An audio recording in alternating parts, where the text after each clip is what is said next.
날씨가 많이 추워졌습니다. 여러분 건강 조심하시고요. 우리가 추우면 어떻게 하자 그랬죠? 추우면 어떻게 하죠? 방에 들어가요? 난로를 찾아요? 추우면 느낌이다고 아셔야죠. 추우면 느낌이다라고 아셔야 됩니다. 그러면 계속 느낌이라고 알고 있을까요? 춥다고 느끼고 있는데 적당히 해야죠. 정도를 지켜야 됩니다. 우리 지혜가 그렇게 수승하지 못합니다. 여러분이 삶에서 어떤 문제를 만났을 때 가장 먼저 해야 될 것은 그걸 바르게 보려 한번 시도하는 거예요. 바르게 보려 한번 시도하는 것이고, 정말 마음에 지혜가 있어서 그게 바르게 봐질 때, 바르게 봐진다는 게 무슨 말인가 하면요, 마음이 거기에 별로 동요하지 않을 때, 마음에 화가 안 날 때, 주로 여러분이 대상은 화의 대상이니까 마음에 화가 안 날 때는 계속 볼 수 있어요. 근데 추울 때 느낌이지 해서 추운 것에 대해서 마음에 별로 화가 안 나고 한다면 좋아요. 근데 계속 춥다면 계속 화나 있는 거죠. 그러면 대책을 강구해야죠. 건강을 해치면서까지 수용할 필요 없습니다. 왜냐하면 나중에 되면 그게 오히려 수행 못하게 하는, 마음이 안 좋아지게 하는 원인이 되거든요. 어떤 사람이 수행이 인생의 모든 것이야, 수행이 내 인생의 목적이야, 수행만 꾸준히 해서 지혜가 생기고 그걸 통해 자유로워지면 그건 내 인생의 목적을 성취한 거야. 그래서 난 수행 이외의 모든 것을 안 할 거야, 모든 것을, 수행에 방해되는 모든 것을 안 할 거야 라고 결심하고 정말 이렇게 실천하는 사람이 있다면 그 사람 수행 잘할 수 있을까요?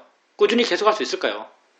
관계도 끊고 전화도 던져버리고 TV도 부셔버리고 못할걸요. 왜냐하면 그가 그렇게 결심한다 해서 그의 번뇌가 사라진 게 아니에요. 그 순간 정말 마음이 좋아서 그런 결심을 할 수 있어요. 그 순간 그런 결심을 했을 때 그의 마음이 정말 좋아서 아주 세상으로부터 자유로워진 그 느낌을 가지면서 그런 결심을 했을 수 있어요. 근데 한 번 생긴 좋은 마음이 그렇다 하더라도 그 좋은 마음이 얼마나 갈까요? 별로 오래 안 갑니다. 좀 지나면 여전히 욕심나고 여전히 화나고, 지나간 사람 핸드폰 쓰는 거 보면 부럽고 배고프고 이렇죠. 배고파도 화나고 이래요. 그래서 삶을 무시하며 수행할 일은 절대 아닙니다. 삶과 조화롭게 수행해야 돼요. 그게 우리의 한계를 인정하며 수행하는 거예요. 바깥이 춥지만 근본적으로 춥고 더운 건 없어요. 근본적으로 춥고 더운 건 없죠. 참 이게 신기하지만 정말 신기한 세상이죠. 진짜 세상은 신기해요. 세상 사람들은 춥다 덥다에 목숨 걸고 아름답다 추하다에 목숨 걸고 그렇게 살지만 법의 세상, 실제 세상에서는 춥다 덥다 아름답다 추하다는 건 없어요. 내 마음 상태에 따라서 그 모든 것이 변하죠. 다 내 마음에 달린 거죠. 내가 자주 말하지만 35도 뙤약볕에 서 있다가 31도 나무 그늘 안에 들어가면 시원하다고 느껴져요. 덜 덥다가 아니에요. 시원하다고 느껴집니다. 그때 느낌을 여러분 이렇게 표현해요. 시원하더라고. 31도가 시원해요. 왜? 31도를 판단하는 마음, 그 마음이 욕심이기 때문입니다. 여름에 욕심낼 건, 더울 때 욕심낼 건 추운 거죠. 시원하다 느껴요. 내가 영하 10도 산속 눈 덮인 산을 헤매다가 산에 버려진 움막, 벽이 숭숭 뚫렸어. 그 안도 영하 10도예요. 근데 그 움막에 들어가서 바람 반대편, 바람 맞지 않는 벽에 등을 기대고 앉아있으면 그때 순간 어떤 느낌이 들까요? 따뜻하다고 느껴집니다. 온도는 영하 10도죠. 따뜻하다고 느껴져요. 왜? 그 온도를 판단하는 마음이 욕심이기 때문에. 근데 군대에 있을 때 양구에서 군생활을 했죠. 겨울에 평균 온도가 영하 15도쯤 돼요. 한 영하 20도 되는 한겨울에 내 아주 괴팍한 고참이 나보고 따라오라 그런 거죠. 같이 따라가서 수입천, 엄청 넓은 개울이었어요. 금강산에서 내려오는 물이었거든요. 엄청 넓은 개울, 우리가 수입천이라고 불렀어요. 수입천에 얼음이 꽝꽝 얼어 있는데 그 얼음을 깨고, 영하 20도요. 야외. 얼음을 깨고 같이 목욕하자 그래요. 자기도 벗어요. 나도 벗었죠. 그래 갈 때 봤어요. 어떤 여자고 벌거벗고 거기서 목욕을 했죠. 얼음 깨서 그물 가지고 물 받고 비누칠하고 비누 씻어냈죠. 얼마나 추운지 몰라요. 정말 뭐 온몸을 사지를 더덜 떨면서 그렇게 추웠어요. 그리고 그걸 끝내고 영하 20도 갈대바다에 던져둔 수건을 짚고 수건을 내 몸에 댔을 때 그때 정말 충격적이었죠. 영하 20도 갈대바다에 던져둔 수건을 내 몸에 댈 때 이건 불처럼 뜨거웠어요. 이 느낌이. 수건도 영하 20도예요. 근데 영하 20도의 수건을 내 몸에 댈 때 이건 불처럼 뜨겁게 느껴요. 왜? 추위에 대해서 워낙 화가 나 있기 때문에 뜨거움에 대해서 강렬한 욕심이 있는 거죠. 불같은 욕심으로 이 느낌을 아니까 이 느낌은 불같이 뜨겁게 느껴지는 거죠. 자, 그러면 뜨겁다, 차갑다 뭐겠어요? 세상에 뜨겁다, 차갑다가 있나요? 아니에요. 세상에는 욕심과 화가 있을 뿐입니다. 세상 사람들은 뜨거움이 싫어서 차가움을 찾아가고 차가움이 싫어서 뜨거움을 찾아가지만 그게 세상 사람들의 삶이에요. 거기에 궁극적 해결이 있을까요? 세상 사람들의 삶은 이것밖에 없죠. 뜨거움이 싫어서 차가움을 찾아가고 차가움이 싫어서 뜨거움을 찾아가는 것, 이게 세상 사람들의 삶의 내용이죠. 근데 왜 이렇게 찾아가요? 행복해지려고. 사람들이 이렇게 한 이유가 행복해지기 위해서요. 사회에서는 사람들이 말해요. 그렇게 하면 행복하다고. 교육에서도 그렇게 말해요. 그렇게 하면 행복하다고. 근데 여기에 정말 우리가 진실로 행복해질 수 있는 길이 있을까요? 당연히 없죠. 당연히 없어요. 왜? 차가움과 뜨거움이라는 게 실제 없으니까. 차가움과 뜨거운 게 있는 게 아니에요. 욕심과 화가 있을 뿐이에요. 차가움과 뜨거움을 규정하는 것은 욕심과 화의 마음이죠. 모든 게 다 그래요, 사실. 세상은 다 양극단 가지고 살잖아요. 아름답다, 추하다, 딱딱하다, 부드럽다, 뜨겁다, 차갑다. 또 뭐 있어요? 다 이거죠. 많다, 적다, 다 이거예요. 사람들은 그 한쪽에서 욕심을 내고 다른 한쪽에서 화를 내요. 화낼 것으로부터 욕심낼 것을 찾아가는, 그게 사람들의 삶이죠. 삶의 방향성이잖아요. 보통 사람들의 삶의 방향성이에요. 그 목적은 행복해지기 위해서. 근데 따져보면 얼마나 어리석나요? 얼마나 정말 어리석습니까? 길이 없는 길이에요. 사람들은 길이 없는 길에서 길을 찾고자 하죠. 어리석으니까. 차가운 것, 뜨거운 것, 아름다운 것, 추한 것, 이걸 추구할 바가 아니죠. 욕심과 화를 추구해야 돼요. 왜? 그 모든 걸 규정하는 것은 욕심과 화니까. 그래서 우리가 이 수행을 이렇게 합니다. 우리가 이 수행을 이렇게 해요. 욕심과 화도 마음이고요. 마음이란 것은 대상에 대해서 일어나는 거예요. 대상 없이 욕심 없고 대상 없이 화 없습니다. 대상에 대해서 마음이 화가 났을 때 우리가 하는 것, 그 대상을 자연의 이치야, 대상이야, 대상일 뿐이야 이렇게 봐요.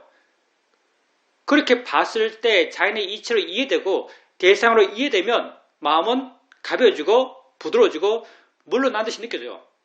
가벼워지고 부드러워지고 물러난 듯이 느껴지는 것, 이게 어떤 것 때문에 생겨난 느낌인가? 화가 줄어드는 것의 느낌이요. 지의 느낌이라고 그러죠, 우리는. 화가 줄어드는 것의 느낌이요.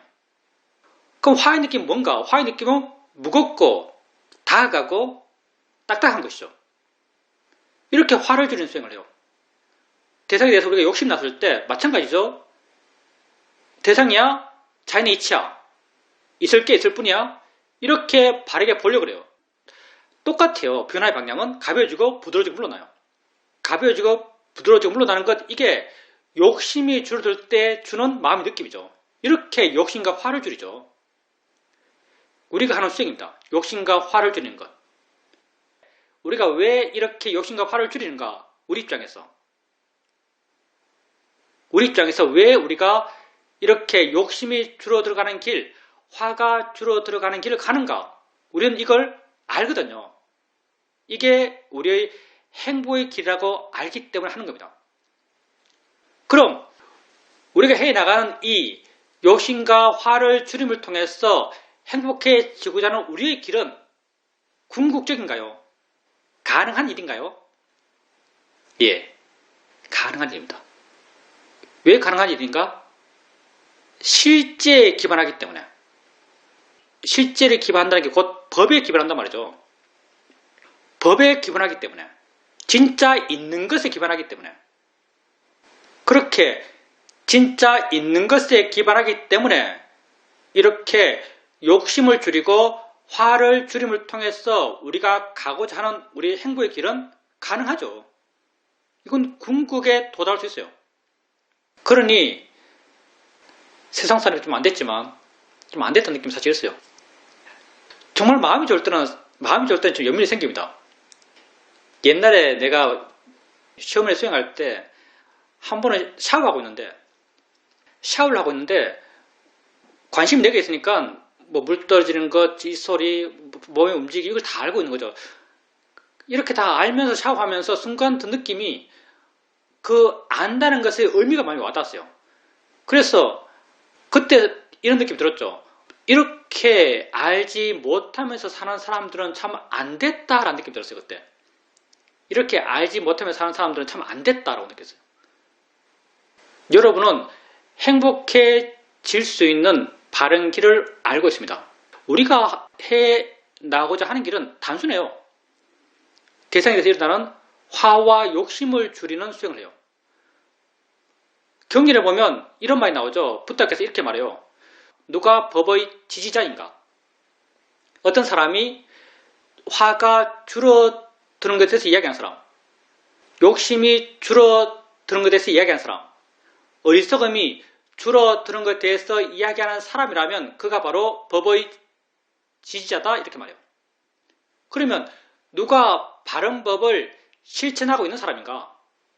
욕심이 줄어들기 위해서 실천하는 사람, 화가 줄어들기 위해 실천하는 사람, 어리석음이 줄어들기 위해서 실천하는 사람이 바른 법을 실천하는 사람이다 이렇게 말해요.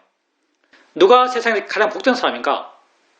그걸 통해서 정말 욕심이 줄어들고 화가 줄어들고 어리석음이 줄어든 사람, 그 사람이 세상에서 가장 복된 사람이다라고 부탁해서 말씀하겠어요. 그러면 세상에서 가장 복된 사람은 누구죠? 멀리 있지 않습니다. 다 여러분입니다. 그러면 여러분은 언제나 복되나요? 언제나 복되지 않습니다. 수행할 때 복된 거예요. 일상의 삶 속에서 관념에 묻혀서 화내고 욕심내고 집착할 때 여러분 여전히 불쌍해요.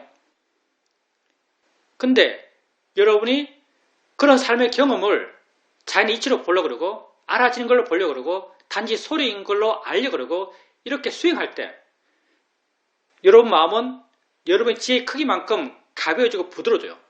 가벼워지고 부드러워지는 것, 이게 곧 욕심 줄고 화 줄고 어리석음이 줄어들었을 때의 마음의 느낌이요. 그럴 때 여러분은 진정 복된 거죠.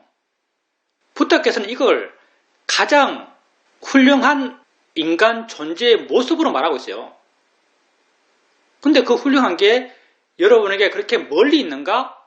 전혀 그렇지 않죠. 여러분의 현재 삶의 모습이요. 여러분이 이렇게 살 때 여러분 복된 것이고 여러분이 이렇게 살지 못했을 때 여러분 불쌍한 거예요. 어느 수행자가 아침에 탁발 나가는데 미얀마 사는 사람들 모습을 이렇게 보면서 엄청 연민이 느꼈던 모양이에요. 그래서 인터뷰하면서 탁발 나가는데 미얀마 사람들 다 쓰러져 있는 움막에 흐름한 옷 입고 그렇게 살고 있는 모습 보니까 정말 불쌍하더라 라고 인터뷰에서 말했죠. 정말 불쌍하더라. 그러니까 날카로운 우리 사회도께서 이렇게 말했죠. 야, 세상에서 진짜 불쌍한 건 네 자신이다. 넌 네가 불쌍한 줄 아느냐? 정말 불쌍한 건 너 자신하고 네 불쌍한 걸 알라고 그렇게 말씀하셨죠. 좀 못 먹고 좀 못 입고 좀 허름한 집 산다는 게 별로 중요한 게 아니죠. 정말 불쌍한 건 삶의 어떤 해방구가 없는 사람, 삶의 해방구 없는 사람, 이게 뭐죠? 이게 윤회하는 사람이죠. 이게 윤회하는 사람이에요. 윤회가 도는 거잖아요. 왜? 나갈 길이 없으니까. 괴로움의 바다를 돌아야겠어. 나갈 길이 없으니까. 정말 불쌍한 사람은 나갈 길을 모르는 사람이죠. 행복해지는 방법을 모르는 사람이요. 자기 인생의 목적은 뭐라 그래요? 행복한 삶이 다 자기 삶의 목적이에요.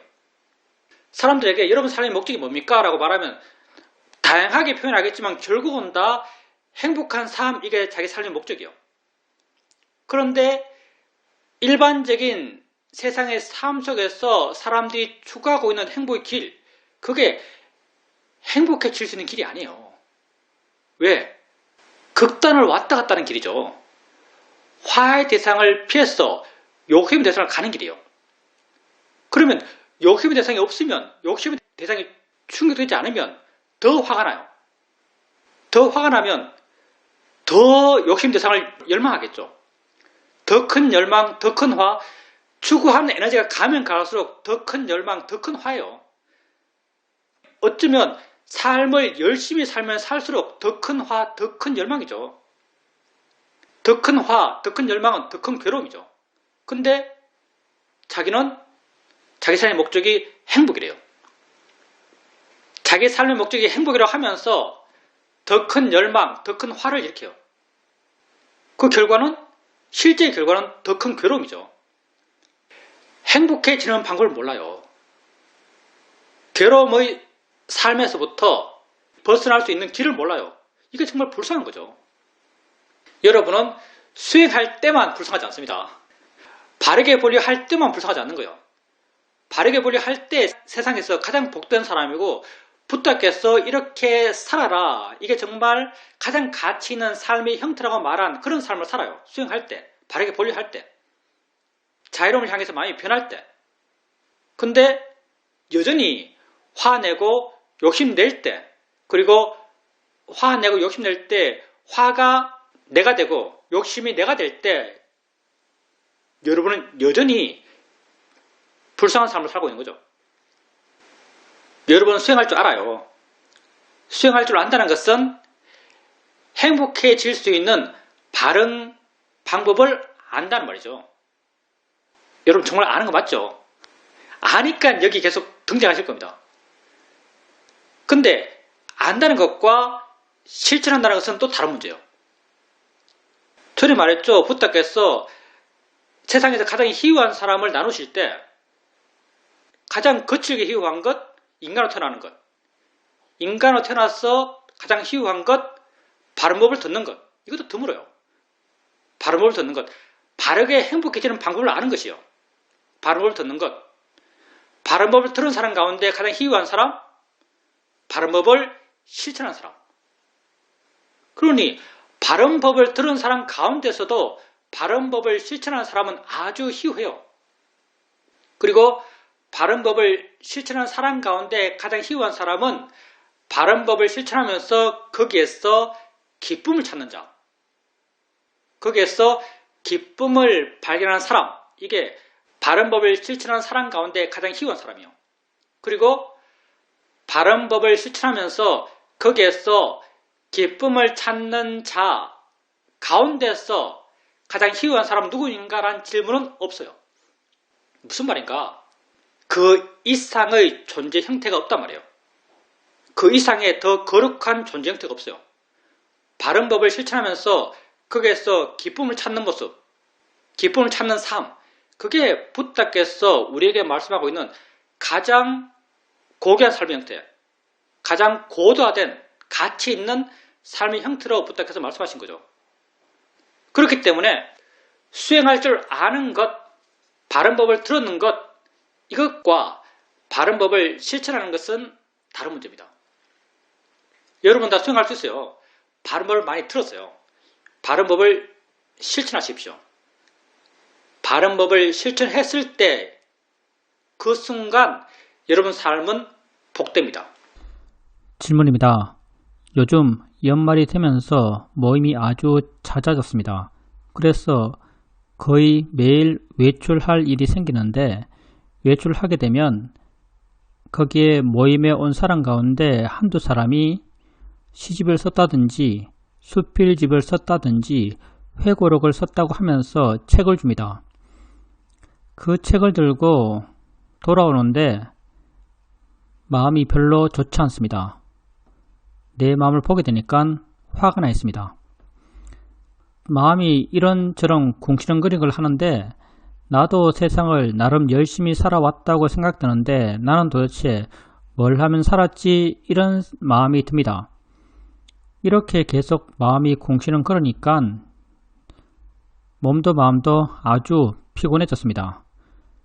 저녁이 되었고 누워있는데 잠이 오지 않습니다. 마음이 안 좋습니다. 그래서 이 마음을 한번 보자라는 그런 마음을 냈습니다.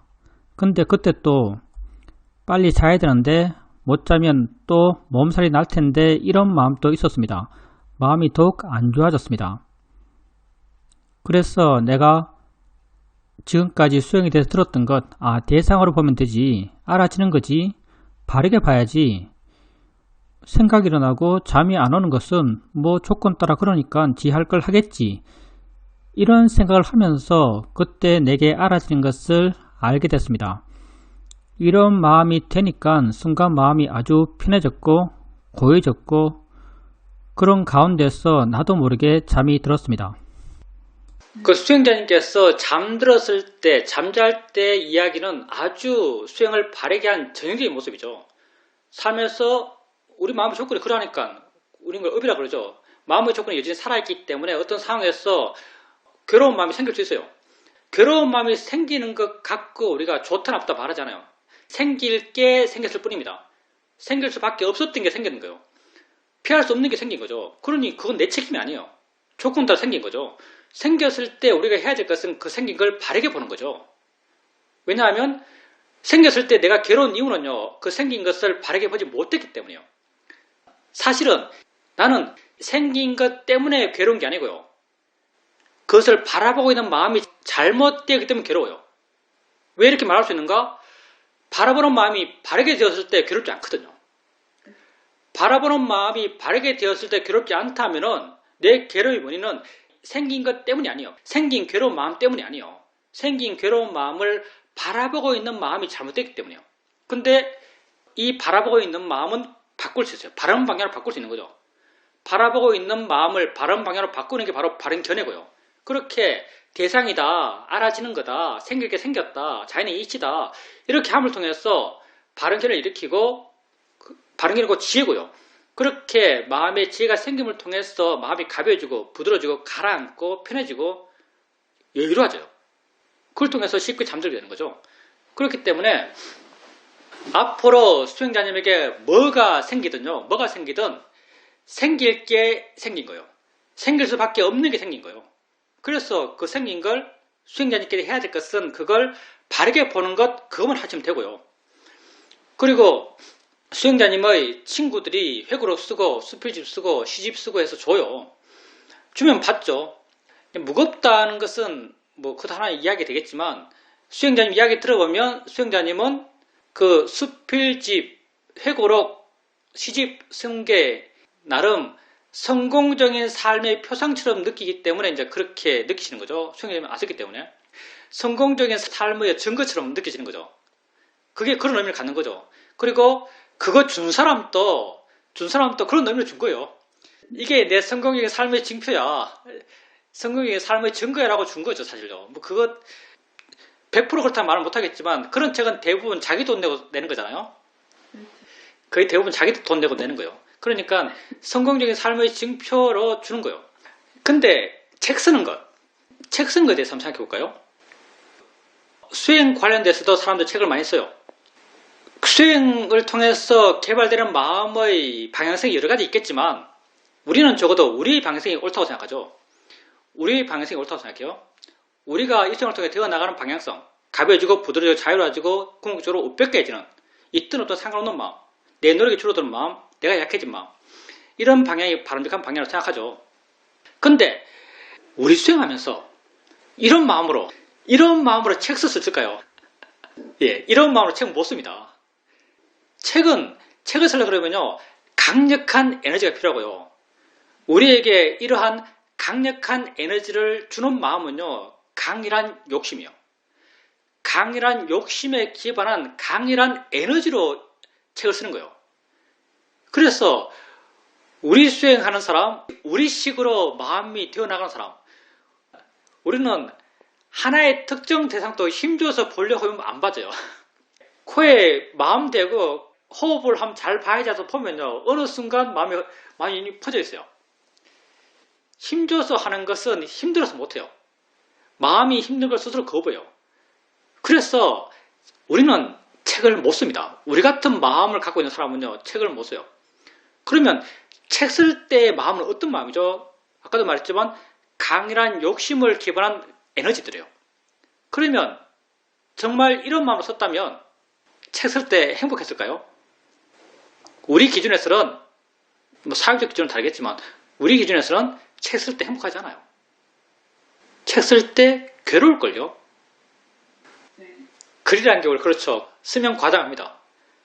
그리고 자기가 경험한 걸 그대로 쓰더라도 그걸 그냥 읽는 사람은 대단하게 느끼면서 읽어요. 만약에 내가 수행하면서 경험했던 경험들, 수행하면서 생기던 통찰지에 주는 느낌들, 그런 걸 내가 만약 글로 쓴다면은 그걸 읽는 사람은 와, 이 스님 정말 수행 열심히 했네. 이 스님 정말 깊이 깨달았네. 정말 지혜가 깊네. 다 이렇게 감동할 겁니다. 수행자님이 인생을 살았던 삶의 궤적을 만약 글로 쓴다면 똑같아요. 이분 정말 훌륭한 삶을 살았구나. 이렇게 말할 겁니다. 근데 수행자님이 훌륭한 삶이 어디에 있는지 나는 명확히 알아주길 원해요. 수행자님의 훌륭한 삶은 과거에 있잖아요. 과거는 지나고 없어요. 과거의 삶이 훌륭한 것, 이거는 사실은 전혀 무의미한 겁니다. 과거의 삶은 없어요. 수행자님 살아온 삶이 있나요? 있다고 말하는 것은 지금 있는가의 문제예요. 지금 수행자님 살아왔던 50년, 60년 삶이 있나요? 없어요. 수행자님 삶은 오직 현재에 있는 것이고요. 수행자님 지금 살 뿐이에요. 삶의 가치, 열심히 산 삶, 어디 있어요? 지금 있을 뿐이에요. 지금 수행자님이 가치 있게 산다면 가치 있는 삶이고요. 지금 수행자님이 열심히 산다면 열심히 사는 삶이에요. 이전에 가치 있고 이전에 열심히 산 것 아무 의미 없습니다. 그러니 수행자님께서 삶의 가치가 어디에 있는지, 삶의 의미가 어디에 있는지 명확히 알아주길 희망합니다. 삶의 가치는 지금 있는 것이고요. 질문입니다. 평소에 수행적 가치를 계속 느끼면서 살다가도 세상의 이야기에 한번 빠지면 그것의 의미가 아주 강하게 느껴집니다. 세상의 이야기에 여전히 우리가 가치를 두고 있기 때문에 우리에게 번뇌가 끝나지 않았기 때문이요. 괴로움이 끝나지 않았기 때문입니다. 그때도 사실 그게 질투잖아요. 시기심이요. 그때 질투 났을 때 정말 삶에서 리얼한 진짜 질투가 났을 때 그걸 대상으로 수행하면요. 뭔가 내 삶에서 뭔가가 달라졌다고 느껴집니다. 그때 수행자님께서 한번 반성해 본다면 그런 마음이 왜 생겼지가 아니고요. 그때 왜 수행하지 못했을까를 반성하셔야 돼요. 그때 수행하십시오. 그때 수행할 수 있다는 게 여러 가지를 증명해요. 지혜가 있어야만 수행할 수 있는 것이고요. 마음의 힘이 있어야만 수행할 수 있는 것이고요. 수행에 능숙해져야만 수행할 수 있어요. 그런 진짜 삶의 상황에서 진짜 삶의 상황에서 생긴 진짜 번뇌를 대상으로 수행하려면요. 진짜 지혜가 있어야 됩니다. 그렇게 진짜 지혜로 진짜 삶에 생긴 진짜 번뇌를 대상으로 수행하면요. 마음의 느낌이 달라져요. 뭔가 내가 달라졌는데 뭔가 다른데 라고 느껴져요. 그것 또한 지혜가 주는 느낌입니다. 마음이 괴로우면 수행해야 될 순간이라고 아세요. 다음에는 꼭 그런 경우에서 수행하길 바랍니다. 수행할 수 있기를 바랍니다. 질문입니다. 보이니까 안다는 것이 이해되면서 이전의 수행의 상태에 대해서도 새로운 각도로 알 수 있는 계기가 되었습니다. 어제 대면 법회를 가면서 마음의 느낌이 평소와 좀 다르다고 느껴졌습니다. 뭔가 수행의 줄이 당겨진 듯한 느낌, 수행의 밀도가 더 강해진 듯한 느낌이 들었습니다. 이런 마음과 비교해서 내 일상의 삶의 마음 상태는 뭔가 좀 줄이 풀어진 듯한 그런 상태라고 느껴졌습니다. 이렇게 상황 따라서 수행하는 마음이 다르다는 것을 알 수 있었고, 왜 상황 따라서 수행하는 마음이 이렇게 다르지라는 의문도 함께 들었습니다. 대면 법회를 마치고 도반들과 차담하고 집에 돌아오니까 10시 정도 되었습니다. 근데 집에서 수행하려고 하니까 천장에서 물이 똑똑 떨어졌습니다. 천장에서 물이 떨어질 이유가 도저히 없는데 뭔가 문제가 생겼나 싶어서 관리실에 연락했고, 관리실 사람들이 와서 이렇게 저렇게 보고 윗집에도 갔습니다. 그렇게 가는 걸 보고 내 마음이 확산되는 느낌이 들었습니다. 아주 부정적인 생각이 들면서 걱정하는 마음이 생겼습니다. 그때 내가 지금 현재 있지 못하네 라고 하면서 현재 있는 마음이 되었습니다. 수행하는 마음이 되었습니다. 그러니까 물 떨어지는 것은 그냥 사실이고 내가 상황되면 대처하는 것이고 지금 걱정하는 것은 무의미하다는 생각이 들었습니다. 올라갔던 사람이 내려와서 내일 좀 더 정확히 알아봐야겠다고 말하고 갔는데 내 마음은 차분해졌어. 그냥 받아들이고 수용하면서 수행을 계속할 수 있었습니다. 마음의 힘이 굉장히 좋으시네요. 왜냐하면 아까 잠깐 말했지만 진짜 삶에서 생긴 진짜 번뇌를 대상으로 수행하는 것은 쉽지 않습니다. 근데 수행자님 같은 케이스에서 아파트에서 위에서 물이 떨어진다. 그러면 아주 심각한 일이죠. 아파트가 여러분에게 가장 중요한 거 아닌가요? 우리나라 분들 대부분 자산이 아파트라던데 하여튼 아파트가 굉장히 중요한 거죠. 근데 아파트에 화재가 있다 그러면 아주 큰 번뇌거릴 겁니다. 근데 원인은 잘 모르겠지만 문제가 있는 건 이미 문제가 있는 것이고 내가 초조해하면서 걱정하면서 화내면서 그 경험을 하는 것과 초조하지 않으면서 여유 있으면서 마음이 평화로우면서 그 경험을 하는 것, 그 경험 자체는 다르지 않거든요. 똑같은 현상이에요. 내가 뭐 화낸데서 그거 바꿀 수가 없어요. 그렇다면 차분한 마음, 평화로운 마음으로 그 경험을 하는 게 훨씬 내게 도움되죠. 내게 훨씬 유리하죠. 근데 이렇게 말을 해봐야 실제 삶 속에서 그렇게 하기엔 정말 어려울 겁니다. 왜? 의미 부여가 강한 대상이니까. 그래서 수행자님도 처음에는 그렇게 마음이 반응했죠. 반응했지만 그 반응을 알고 그게 괴로움인 게 명확하니까, 걱정과 화의 반응이 명확하니까 그걸 대상으로 현재 있지 못하구나 하면서 마음을 현재 돌리고 자기에게 돌리고 자기에게 현재 있는 것을 알아가고, 당연히 알아갈 때 자연스럽게 바른 길에 거기 따라 붙었을 것이고, 그걸 통해서 마음이 좀 가벼워지고 부드러워지고 어떻게 봐야 할지, 뭘 봐야 할지, 그 순간 어떻게 살아야 될지 거기에 대해서 명확해졌을 것이고, 그걸 통해서 아까 있었던 그런 마음의 괴로움들, 걱정들, 화들, 그런 것들이 많이 누그러졌을 겁니다. 수행자님께서 정말 수행을 꾸준히 열심히 하셨기 때문에 마음의 힘이 지속적으로, 좋은 마음의 힘이 지속적으로 그렇게 유지되었기 때문에 그게 가능했을 거예요. 그렇게 봤던 것, 그게 수행자님을 위한 최선이었죠. 사실은 수행자님을 위한 최선이었어요. 겪는 건 똑같아요. 근데 괴로우면서 겪는 것과 여유 있는 마음을 겪는 것, 그게 다르죠. 여유 있는 마음이 되는 것, 그게 우리가 수행을 해나가면서 알아진 것을 바르게 봤을 때 우리 마음이 여유로워집니다. 다음에도 계속 그렇게 하십시오. 그리고 아까 법회 이야기 하셨는데, 법회 때 마음이 달라요. 평소 집에 수행할 때랑 법회 간다거나 영상법회 참석한다든가 같이 수행하는 도반을 만난다든가 할 때 수행하는 마음의 밀도가 달라요. 이 밀도가 다르다는 게 왜 다른가 하면, 우리가 여전히 외적 의미들에 노출되기 때문에요. 우리 마음이 여전히 내적 의미들에 노출되기 때문에. 그래서 법회에 참석한다라고 하면 수행의 밀도가 높아져요. 사실 수행의 밀도가 높아지는 것은 어느 정도 긴장감이 주는 영향일 수 있어요. 의미를 두고 있고 인터뷰를 해야 되고 스님 법문을 듣고 도반들을 만나고 하는 그런 것의 의미가 수행자님에게 수행을 밀도 있게 만드는 원인이 되겠죠. 거기에 여전히 영향받고 있는 거죠. 그러면 집에 혼자 있을 때는 수행 관련돼서 외적 자기 없어요. 그때는 어디에서 수행을 밀도 있게 하는 에너지가 생기는가 하면요. 수행자님의 지혜 생겨요. 수행을 꾸준히 해나가시고 수행하는 마음이 계속 이어져 나가고 그 가운데서 지혜가 계속 있게 되고 그 지혜라는 게 곧 현재 내가 알고 있는 것에 대한 관심이에요. 관심의 지혜거든요. 관심의 지혜가 계속 마음에서 일어나요. 이게 칠각지의 법에 대해 조사하는 마음이죠. 택법각지의 마음이죠. 내가 지금 알고 있는, 내가 경험하고 있는 법에 대해서 관심이 계속 있어요. 법에 대해서 관심이 있고, 들음에 대해 관심이 있고, 생각에 대해서 관심이 있고, 그런 관심의 마음이 자발적으로, 마음 조건 속에서 자발적으로 일어나요.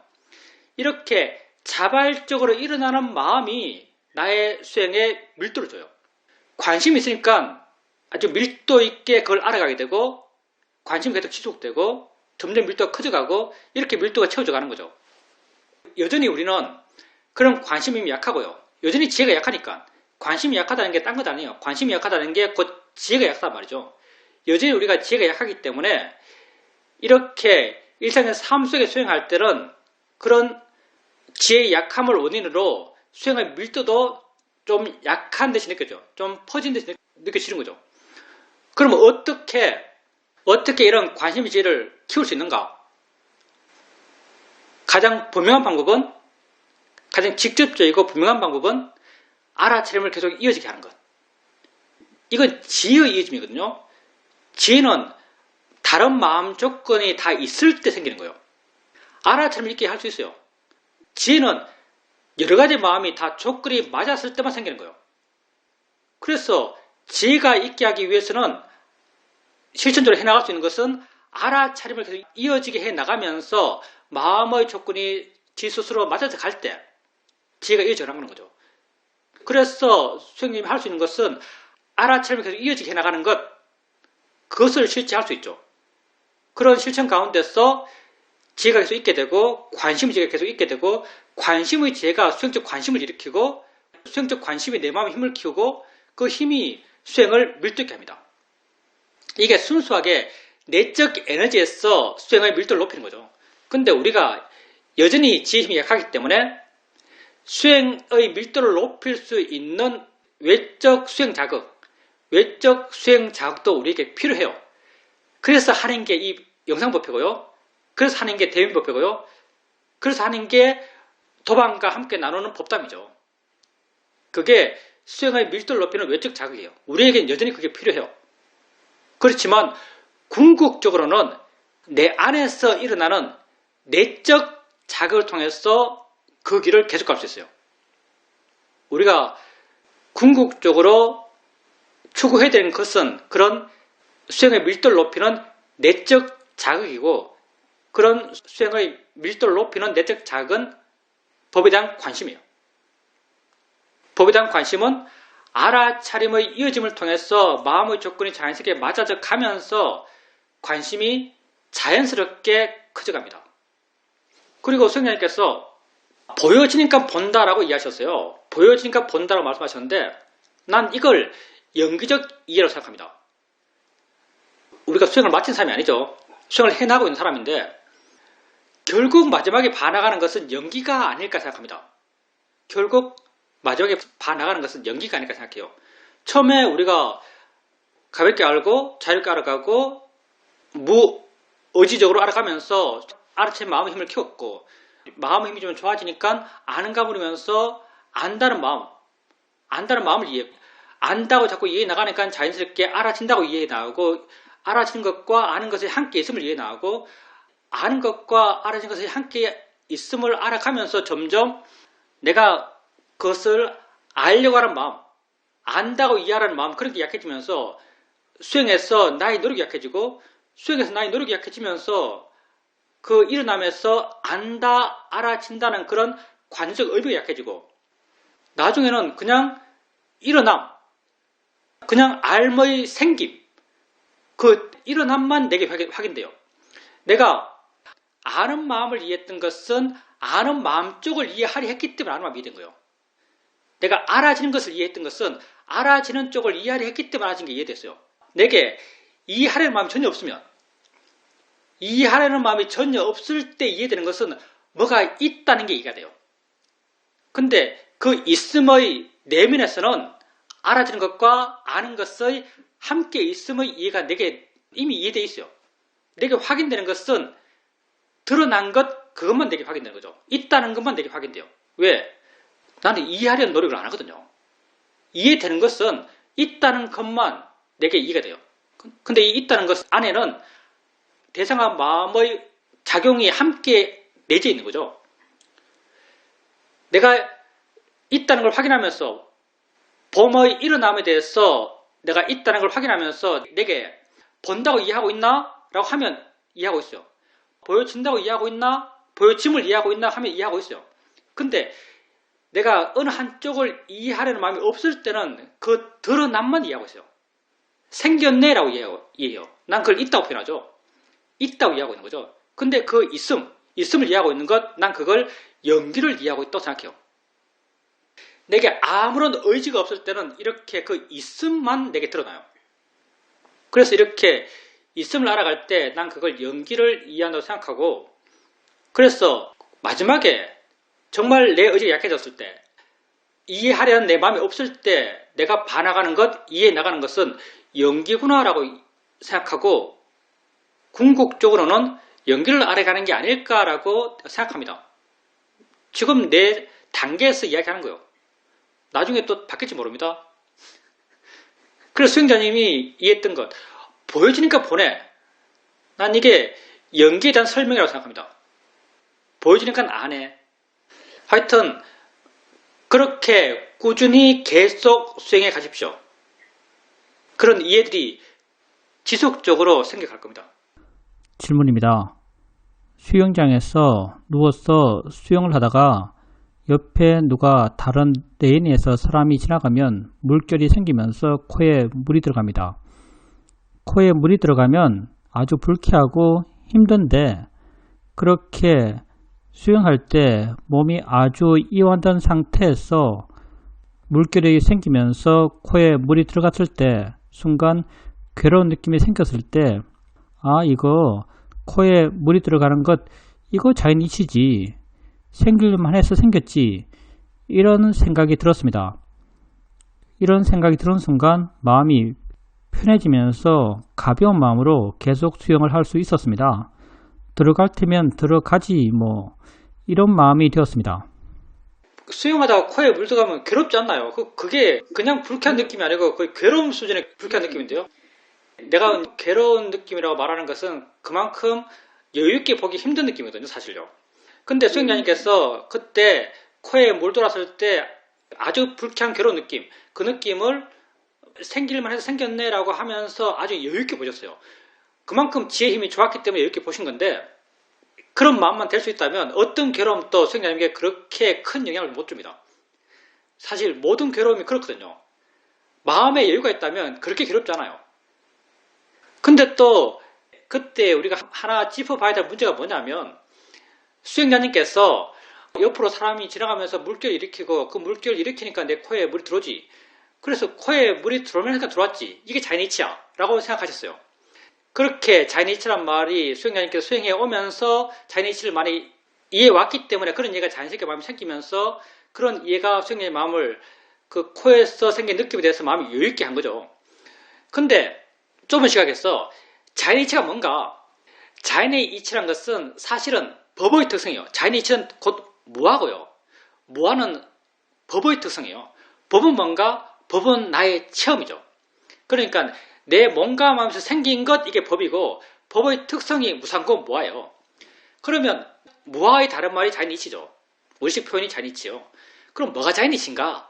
뭐가 자연이치냐면요, 그때 수행자님에게 알아진 것, 그러니까 코에 알아진 것이 여러 가지 있겠죠.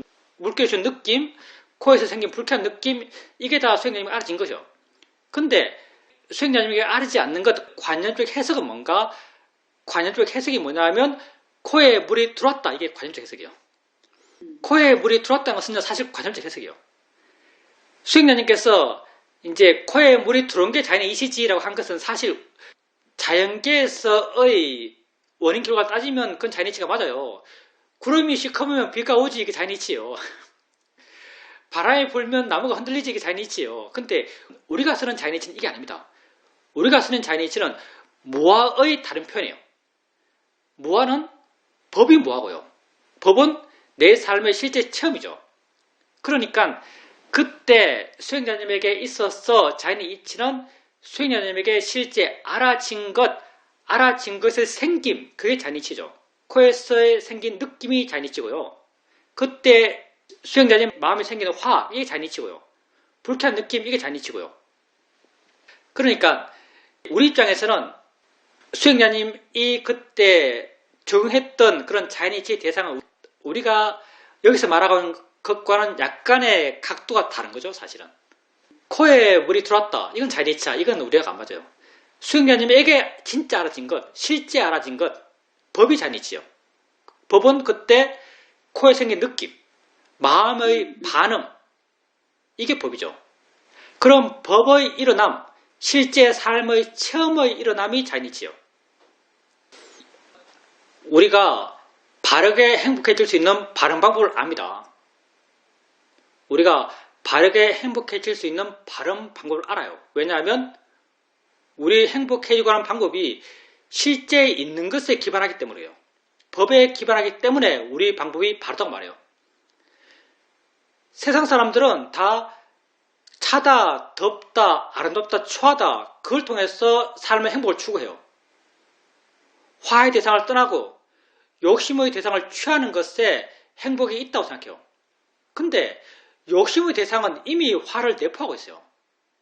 욕심의 대상이라는 것은요, 이미 화를 내포하고 있어요.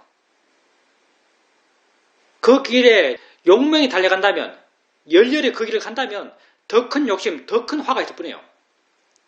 더 큰 괴로움이 있겠죠. 물론 우리가 세상에서 말하고 있는 그 의미들을 완전히 버릴 수 없어요. 아까 내가 말했지만 수행을 위해서 모든 걸 버릴 거야. 난 무서워요 라고 하면요, 엄청 괴로워요. 그렇게 수행 절대 못합니다. 삶과 조화로워야죠. 삶에 우리가 의미를 부여하고 있다면 그 의미를 인정해 줘야 돼요. 그렇지만 거기에 행복의 길이 있지 않다는 것도 아주 명확합니다. 행복의 길은 여러분이 이 수행을 통해서 가고 있는 거기에 여러분의 행복의 길이 있어요. 화를 줄이고 욕심을 줄이는 것에 여러분의 행복의 길이 있어요. 왜냐하면 여러분 세상의 이야기들은 다 그런 화와 욕심이 만들어낸 이야기예요. 차갑다, 뜨겁다, 아름답다, 추하다, 이것 다 화와 욕심이 만들어낸 이야기예요. 그런 삶의 이야기로부터 자유롭기 위해서 해결해야 되는 것은 화와 욕심을 해결해야 돼요. 여러분이 하고 있는 수행적 실천은 이러한 화와 욕심을 해결하기 위한 수행적 실천입니다. 그리고 수행을 해본 여러분 알아요. 이걸 통해서 욕심이 줄어들 수 있고 화가 줄어들 수 있다는 걸 여러분 알아요. 이걸 안다면 여러분은 바르게 행복해질 수 있는 바른 방법을 안다는 말이에요. 바르게 행복해질 수 있는 바른 방법을 안다면 이 길을 가야죠. 이게 진짜 행복해질 수 있는 길인데요. 여러분 모두 다 이렇게 바르게 행복해질 수 있는 바른 길을 가시길 바랍니다.